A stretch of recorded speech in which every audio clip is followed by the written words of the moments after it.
Esto es nuevo. Poco antes de morir, Walter Huth redactó una carta ante notario donde dio a conocer todos los secretos en torno a la estrategia que se siguió para desvirtuar el caso de la nave extraterrestre que se estrelló en Roswell. Hoy, en Nuevo, daremos a conocer esa estrategia y esa carta.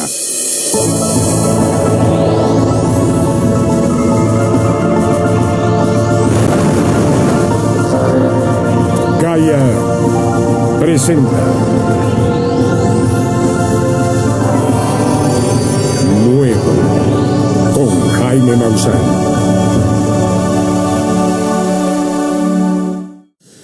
Ningún caso en la historia del fenómeno extraterrestre ha reunido tantos testimonios como el caso de Roswell. Tom Corey y Don Schmidt realizaron una de las investigaciones más minuciosas de un caso similar. Ellos pudieron hablar al menos con 150 testigos directos y 600 testigos indirectos. Personas muy cercanas a aquellos que estuvieron en contacto con este caso. Se trata de una historia verdaderamente extraordinaria, investigada hasta sus últimos detalles, que aquí le presentamos en Nuevo. Algunos de estos testimonios fueron hechos públicos por la cadena Sci-Fi, debido a su trascendencia histórica, y debido a que estos testigos han muerto, decidimos presentarlos agradeciendo a Sci-Fi esta posibilidad. Este es el testimonio del teniente Jack Trowbridge, quien tuvo la oportunidad de ver directamente los restos recuperados por el teniente de inteligencia militar, Jesse Marcel. My name is Jack Trowbridge, and I was assigned to Roswell in April of 1947. I was further assigned into intelligence with Jesse Marcel, who was the head of intelligence, a major. I was a first lieutenant. We're having bridge at Major Marcel's home. And he was there in a basket. My wife was there, and all of intelligence was there playing bridge, except Jesse. He was out with a pickup gathering this junk in the debris field, okay? So when he came in, it was fairly late, I believe, and we broke up the bridge game then to go out and see what Jesse brought in. And it was a great interest. It was aluminum in appearance. There were fragments of aircraft scanner, whatever the thing was, and also some girders with pictures of hieroglyphic-like things on it. I took them to be owls, but who knows? Anyhow, it was interesting. I did get to handle the material, and the material had some peculiar properties. For instance, it looked like Hershey bar wrappings, but you squeeze it up in your hand as hard as you could, let go, and it returned originally to the original shape instantly. Then the next day, Jesse brought some of the stuff into the intelligence office. And so we looked at it and played with it a while, and then everybody went back to work. Later that day, boom, nobody knows anything, you just shut up, nothing happened, etc. And when you're in the service, you do what they say to you. Major Marcel was called up to Fort Worth to show the press what he found. Well, what he had to show the press was really a weather balloon. This stuff was not a weather balloon, what he brought back. So he was forced to lie to the press, we say. I don't think he was too happy about it, but you do what you're told again. You're in the service. You followed orders. And they were afraid of the American public panicking with this knowledge. I don't think that would have happened, but hey, the word came down from up above and you do what it says. Pat Bush era cuñada de Miriam Bush, la enfermera que tuvo la oportunidad de ver los cadáveres de los seres, que fue amenazada de muerte y que finalmente murió de manera misteriosa. Su muerte nunca fue aclarada. I'm Pat Bush, and I was married to George Bush, the brother of Miriam. Her name was Miriam Titus when I knew her. She worked at the hospital, at the base hospital. She was an executive secretary there, had a high security rating. The head of the hospital there came to her one evening or one afternoon and said, I think there's something you would like to see. And he took her down to the surgical suite or whatever it was in the hospital where they had brought these beings, and they took her into the room and she saw them. They wouldn't let her get close to them, but she stood by the doorway and looked at them. As she was looking at them, one of them moved its middle finger on its hand. The hand moved. So it was, whatever it was living at that time.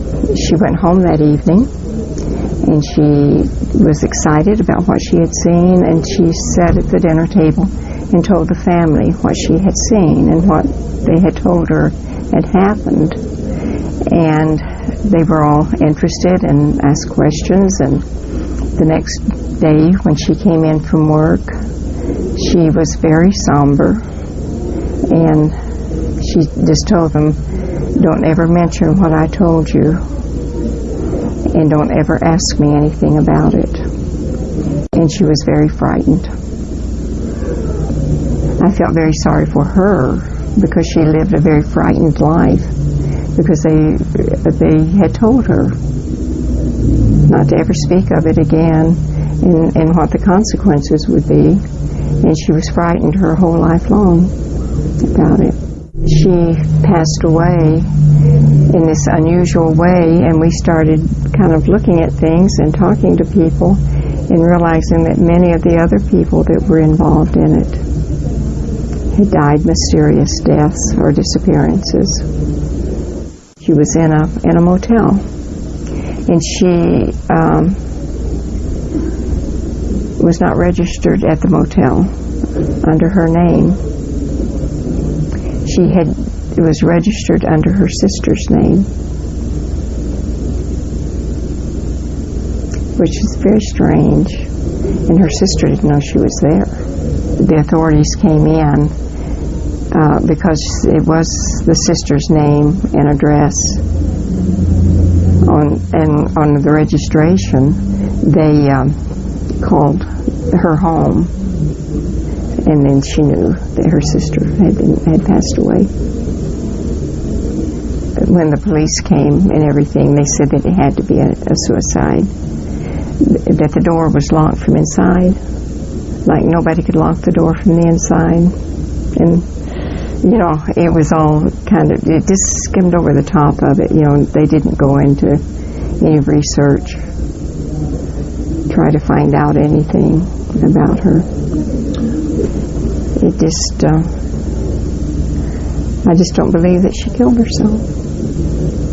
I think somebody else did it. There was something that was being covered up, and evidently something important enough that they would kill to keep it a secret.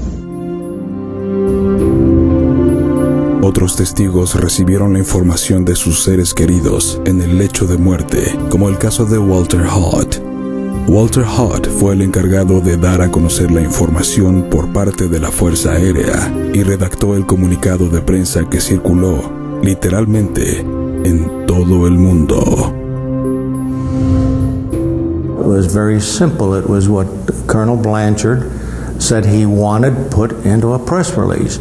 When the colonel tells the first lieutenant almost verbatim what he wants in a press release, guess what he gets? You don't argue with them and say, oh, I think it'd sound better if we said it this way or the next way.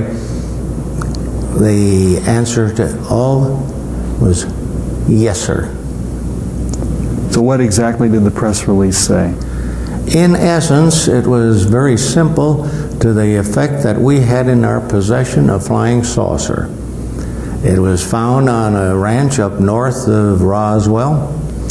It was being flown to General Ramey's office, that being the next higher command. That was the 8th Air Force, and that was the end of it. That was pretty well orchestrated. I think the thought of handling it that way came down from Washington through channels, and we were told that we were all wrong, that it was just a weather balloon. Poco antes de morir, Walter Haut firmó una declaración ante notario que fue sellada y sería abierta hasta después de su muerte. Esta es su declaración textual y fue hecha pública hasta después de su muerte, la cual ocurrió el 15 de diciembre de 2005. Declaración jurada 2002 de Walter Haut. Fecha: diciembre 26, 2002. Testigo: Chris. Notario: Beverly Morgan. Mi nombre es Walter G. Haut. Mi dirección es calle Roswell NM 88203. Estoy retirado. En julio de 1947 me encontraba comisionado a la base militar de la Fuerza Aérea en Roswell, Nuevo México. El 4, 5 y 6 de julio lo pasé en mi residencia a 10 millas al norte de la base, que se encontraba localizada en el sur de Roswell. El 7 de julio, después de regresar a la base a media mañana, me enteré que alguien había reportado una nave estrellada y estaba al tanto de que el coronel William Blanchard había mandado al mayor Jesse Marcel, director de inteligencia, a investigar. Durante la tarde ese mismo día, me enteré que varios reportes civiles provenían de un segundo sitio en el norte de Roswell. Me tomaría la mayor parte del día atendiendo mis obligaciones regulares. No me enteré de nada más del asunto. La mañana del 8 de julio atendería la agenda con el equipo como regularmente lo hacíamos a las 7 a.m., además de Blanchard y Marcel, con el capitán de contrainteligencia Sheridan Cabot. El principal tema de discusión fue reportado por Marcel y Cabot respecto a un extenso campo de escombros en el condado de Lincoln, aproximadamente a 75 millas al noroeste de Roswell. Blanchard indicó algunas breves instrucciones acerca del segundo lugar, aproximadamente a 40 millas del norte del pueblo. Algunas muestras de un accidente fueron puestas sobre la mesa. No se asemejaban a ningún material que hubiera visto en toda mi vida. Piezas de papel aluminio, papel delgado pero extremadamente fuerte, y piezas con marcas inusuales fueron observadas por cada hombre, cada uno dando su propia opinión. Ninguno podía identificar los restos de este accidente. Una de las principales preocupaciones durante esta junta fue si íbamos directamente con la gente y hacer público nuestro descubrimiento. El general Ramey propuso un plan que supongo que provenía de sus jefes del Pentágono. Se tenía que desviar la atención del sitio del accidente en el norte hacia el otro lugar, donde también se estrelló un objeto, ya que muchos civiles estaban involucrados y la prensa ya estaba informada. Aproximadamente a las 9:30, el coronel Blanchard llamó a mi oficina y ordenó a la prensa informar acerca de la posesión de un disco volador. Cuando se dio a conocer la noticia, mi oficina se inundó de llamadas de todo el mundo. El coronel Blanchard me sugirió que debía esconderme. El coronel Blanchard me llevó personalmente al edificio 84, en el hangar 29, en el lado oeste del asfalto.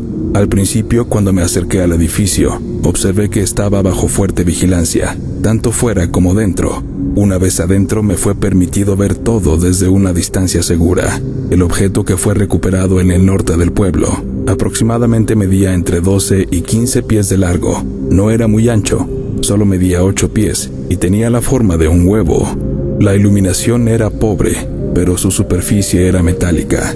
No tenía ventanas, portillas, alas, sección de cola o tren de aterrizaje de manera visible. También a la distancia pude ver un par de cuerpos debajo de una lona y las cabezas sobresalían de ella. No pude distinguir ninguna característica. Las cabezas parecían más grandes de lo normal y la silueta debajo de la lona sugería el tamaño del cuerpo de un niño de 10 años. Más tarde, en la oficina de Blanchard, con sus brazos, indicó la altura, la cual tenía como 4 pies de largo. Fui informado de una morgue temporal para acomodar los cuerpos recuperados. Me di cuenta de que habían 2 equipos separados que regresarían a cada lugar meses más tarde para búsquedas de posibles restos. Estoy convencido de que observé un tipo de nave y a su tripulación del espacio exterior.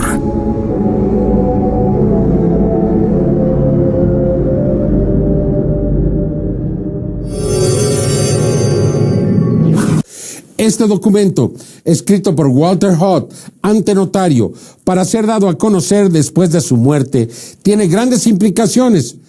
No solo porque está convencido de que la nave y los seres que vio no eran de este mundo, sino porque revela la estrategia de los militares para distraer la atención del estrellamiento ocurrido al norte de Roswell, donde se recuperó una nave completa con al menos 4 ocupantes, uno de ellos vivo. Se ignora si esta segunda nave era parte de la que estrelló en el rancho Forest de Mark Brazel, o era una segunda nave que fue afectada por los radares que funcionaban en la zona para proteger las instalaciones de la planta de Los Álamos, el único lugar en el mundo donde se construían bombas atómicas durante la década de los 40. Al publicar la noticia y atraer la atención de los medios para después desacreditar el hallazgo, al decir que se trataba de un globo meteorológico, los militares experimentarían por primera vez una estrategia que han seguido utilizando. Al cuestionar una evidencia con argumentos supuestamente plausibles, aunque estos no tengan que ser demostrados, han probado a través de los tiempos ser suficientes para desacreditar cualquier evidencia que se presente, sin importar el peso que puedan tener. Los medios de comunicación y la opinión pública pierden el interés de manera inmediata ante las evidencias o testimonios que se puedan presentar. Así, mientras el mundo entero observaba expectante cómo el general Roger Ramey presentaba los restos de un globo meteorológico, teniendo de testigo al mayor Jesse Marcel, en Roswell se recuperaba la nave y los cadáveres de los extraterrestres del sitio localizado al norte de la ciudad. Sin embargo, en las mismas fotografías tomadas en el momento en que se presenta a los medios los restos del globo, se puede observar al general Ramey sosteniendo un documento que hoy es conocido como el Memorándum de Ramey. En ese documento se observa la redacción del documento. Gracias a análisis digitalizados modernos, se han podido descifrar 2 oraciones donde se puede leer: "y las víctimas del accidente". En la segunda línea dice: "en el disco serán enviados". El mayor Jesse Marcel permaneció en silencio hasta 1977, cuando, ya retirado, decidió hablar de su propia experiencia, en una entrevista concedida al Canal 55. They took pictures, of course. They had a whole flock of microphones there. They wanted me they wanted some comments from me, but I wasn't at liberty to do that. So all I could do is keep my mouth shut.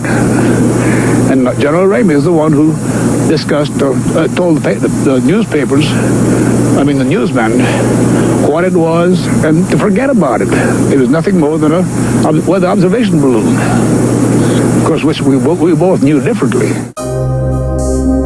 El 6 de julio, el mayor Marcel, en compañía de Brazel y otra persona del ejército, se trasladaron hasta el rancho Forest. Pasaron la noche ahí, y en la mañana del 6 de julio, llegaron hasta el lugar del accidente. The following morning we went out to the site where the crash was, and what I saw I couldn't believe. There was so much of it. It was scattered over such a vast area. So we proceeded to pick up as much of the debris as we could, loaded in a wagon. We filled that up. It took us a good part of the day to do that, because there's such small fragments that we had to do a lot of picking. We found a piece of metal about a foot and a half to 2 feet wide and about about 2 or 3 feet long. It felt like you had nothing in your hands. It wasn't any thicker than the foil out of a pack of cigarettes. But the thing about that got me is that you couldn't even bend it, you couldn't bend it, even with a sledgehammer would bounce off of it. So I knew that I had never seen anything like that before, and as of now, I don't know what it was. El mayor Jesse Marcel está convencido que no era de este mundo. It was not anything from this earth that I'm quite sure of, because I was, being an intelligence officer, I was familiar with just about all materials used in aircraft and or air travel. This is nothing like that. It could not be. It could not have been. El mayor Jesse Marcel era el encargado de la seguridad e inteligencia relacionada a todas las pruebas nucleares en los Estados Unidos y en el Océano Pacífico. Jesse Marcel, uno de los testigos más importantes de este caso, moriría en 1986 a la edad de 79 años, poco tiempo después de ofrecer esta entrevista. Y llegamos así a las conclusiones de esta extraordinaria historia. ¿Cuál es el veredicto final? ¿Por qué los testigos guardaron el secreto del incidente de Roswell por tantos años? ¿Quién los obligó a callar hasta su lecho de muerte para entonces confesar lo que había ocurrido hace 64 años? It's a big old desert. Nobody will ever find your bodies. So we'll just bury you out there, and nobody will ever know you were ever here. So I promised I wouldn't talk about it. If the government had told those people, there's a big desert out there, you'll never be found.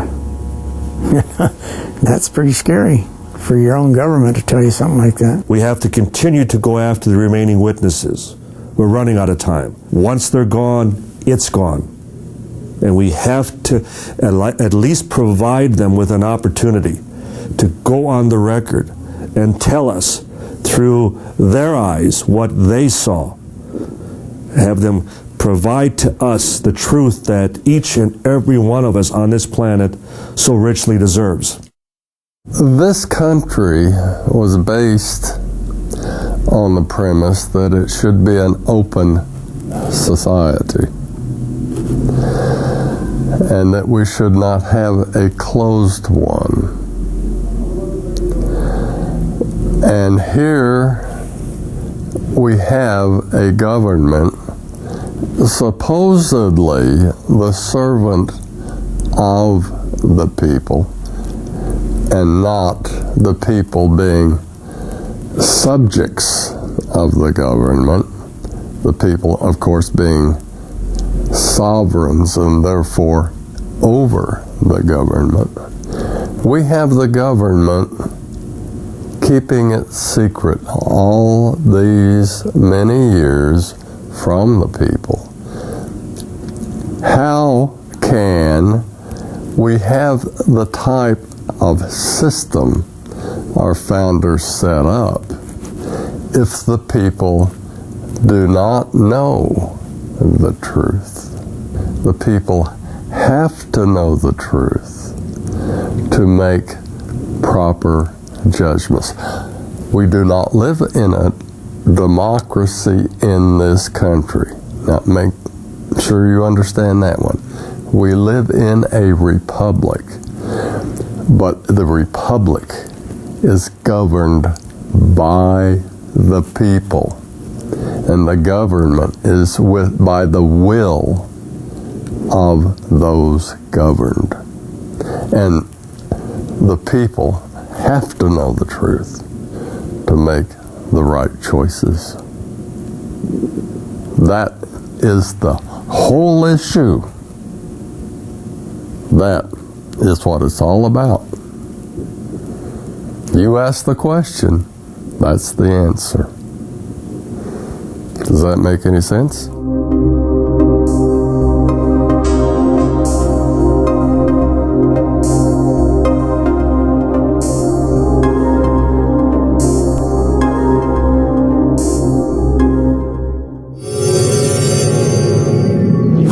Roswell se convertiría así en el segundo caso donde una nave fue recuperada por los militares de los Estados Unidos.